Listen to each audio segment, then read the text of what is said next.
Доброе утро, друзья! Приветствую вас на своем канале. С вами Евгения Румянцева, это Вологодская область. Смотрите, я вам покажу гортензии из микроклонов. Это сорт Металлика.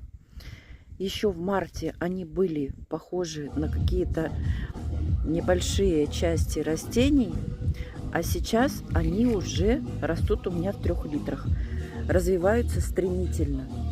Мне очень понравилось работать с этим материалом. Смотрите, какой классный материал. Какие здоровые растения. Растут и растут. Может, еще и зацветет которая. Так что, кто еще не пробовал растения выращивать из микроклонов, пробуйте. Это здорово.